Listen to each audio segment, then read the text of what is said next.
Let's talk a little bit more about polarity. A lot of students struggle with this concept, and it is a tricky one, and I want to start just for fun with right from a Lewis structure. So we're gonna, let's say you get a problem like this. It says here's your molecule, and it says is it polar or not polar? Well, the first thing you need to do is draw the Lewis structure. Then you need to get the geometry, and from that we'll figure out the polarity. So here's how that works. You've got two hydrogens, so you've got two electrons, two valence electrons there. You've got one oxygen, so that'll give you 6. So we have a total of 8 valence electrons. Then we draw our skeleton structure, remember? Oxygen likes to have 2 bonds, so it goes in the middle. Draw the bonds as single lines.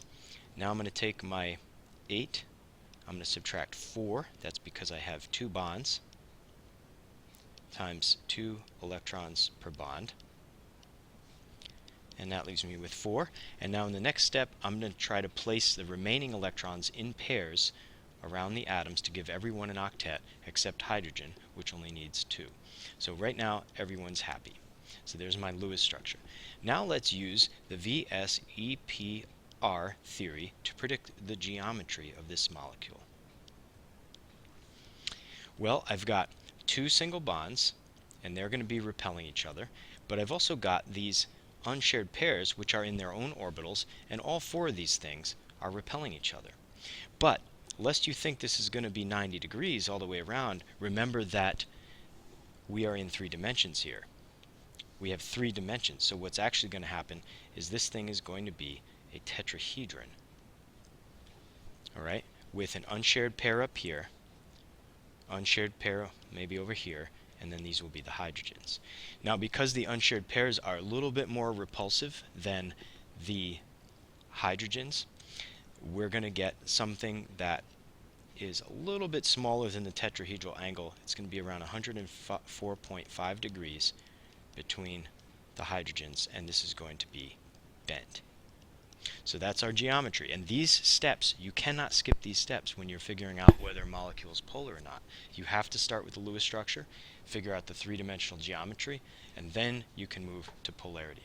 So now my question is about the polarity. So I'm going to realize that oxygen is one of the most electronegative elements. So in this molecule, the oxygen is going to pull the electrons in these 2 bonds toward itself and away from the hydrogens. That's going to make the hydrogen ends a little bit positive. Now, how can we figure out if this will lead to molecular polarity? So we know the bonds are polar, because again, oxygen is more electronegative than hydrogen. And you can look this up on a table of electronegativities if you need to. How are we going to know if the whole molecule is polar? Because just because the bonds are polar doesn't mean the whole molecule is always polar. And we'll show an example of that next. Well, we've looked at a number of different ways, looking at symmetry elements and so forth, thinking about whether this molecule will orient itself in an electric field, looking at whether it will have a positive and negative side. And I don't want to go into all that again. I want to give you a new way of looking at it, and that's using these bond dipoles, or what this symbol here represents is the dipole, or the dipole moment of the bond. And it just has to do with how unequal the charge distribution is. And this will actually create, it'll affect the way that this molecule responds to electrical fields. But I want to look at how we can use this diagram right here to figure out polarity using these bond dipoles. Well, realize that this arrow right here is a vector. So what we have here are 2 vectors. Now a vector has a distance and a direction. And think about it like this.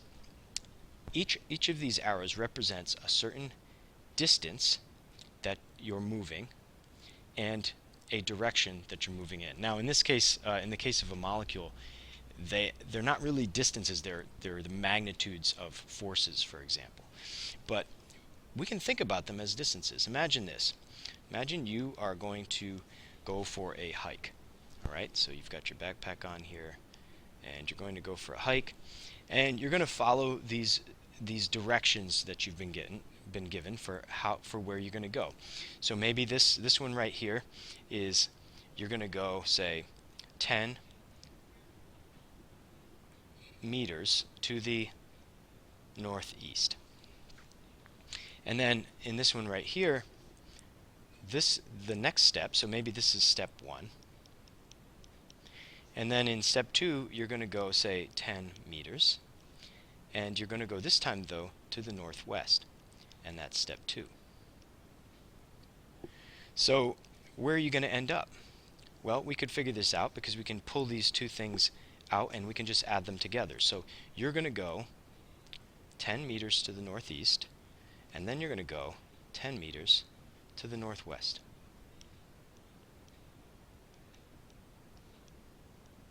And you're going to end up straight north of your original position. And we could figure out, using trigonometry, we could figure out exactly how far north we would be. But the point is, you're going to end up somewhere else. You're going to end up further from your position. Now that's what happens when we look at the bond dipoles as vectors in a molecule. In a polar molecule, when we add those vectors together, and that's what this is calling, that's what this is called. It's called adding the vectors. We end up with a positive sum. We go somewhere. In other words, they don't cancel out. They don't balance out. So these vectors don't cancel in a polar molecule.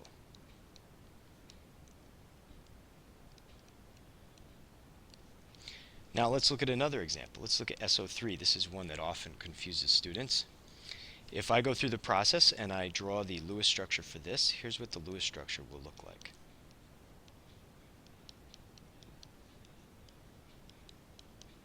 And the geometry of this is going to be trigonal planar with 120 degrees between each of these. Now in this case, these bonds are slightly polar. So they're going to be, and actually, sorry, they're going to be pointing outwards because the oxygen is a little bit more electronegative. By the way, if you made these pointing in the wrong direction, you'd still get the same result when you look at the sum of the vectors. But in this case, they're all pointing out. So let's look at these as separate vectors, and maybe I'm a hiker again, and so I'm going to follow these instructions. It says first go north 10 meters.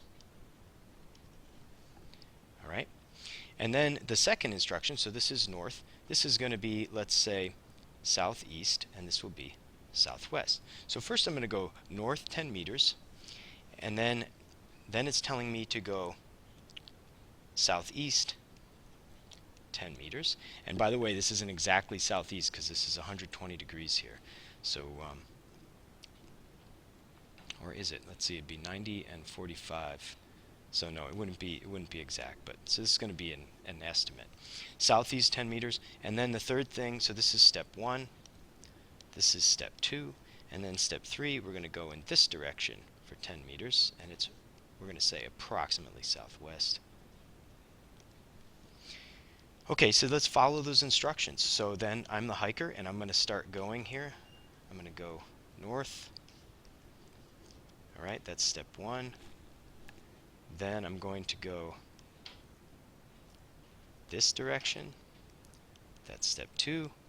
And then I'm going to go this direction. That's step 3. And that leads me right back to where I started from. So we end up right back where we started from. In other words, the vectors cancel.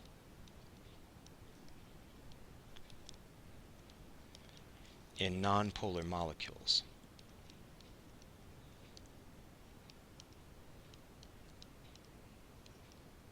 They cancel in nonpolar molecules.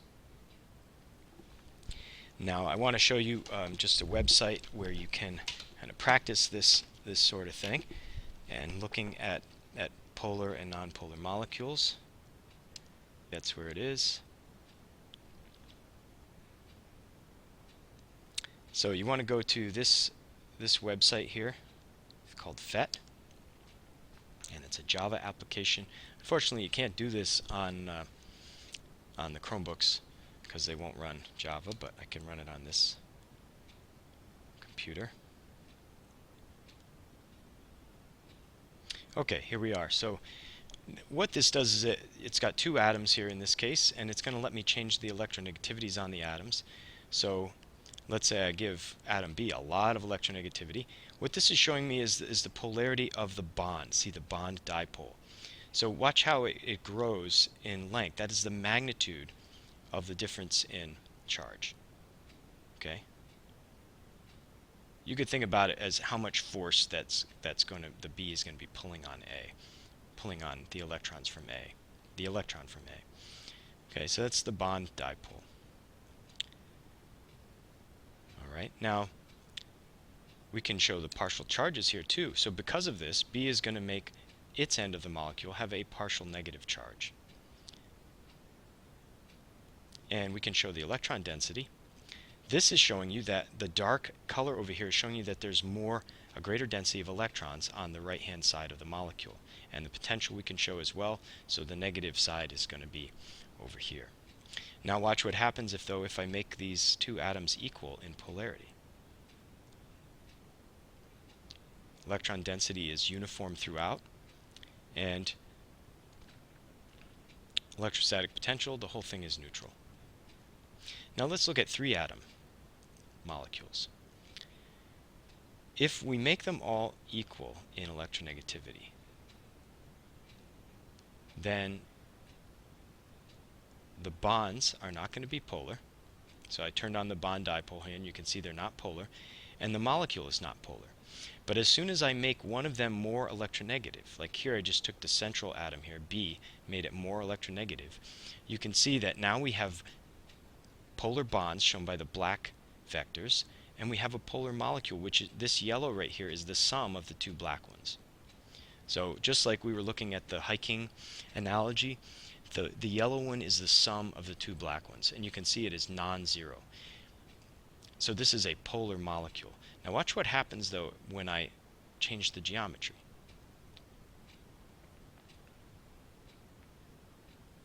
So I'm going to bring C up so it's level, bring A up so that it's level, and look at that. Once again, the yellow arrow being the sum of the two black ones is gone. It's 0. So this is not a polar molecule in this case. So this is non-polar. But as soon as I break the symmetry here, I start to get a sum of those two vectors that is non-zero. And so I get a polar molecule. Alright, so we need two components for a molecule to be polar. First of all, we need the polar bonds, because look, if I have nonpolar bonds, as I showed you before, if my bonds are nonpolar, then the geometry doesn't matter. Alright? But if my bonds are polar, then the geometry makes all the difference in the world. We can get polar, we can change, so basically highly polar, less polar. Highly polar, less polar. So you can see where the symmetry comes into play here. And hopefully that gives you one more way. So now we have 4 or 5 different ways of looking at polarity. And hopefully that gives you one more way. Hopefully it didn't just confuse you more. But that's basically how it works.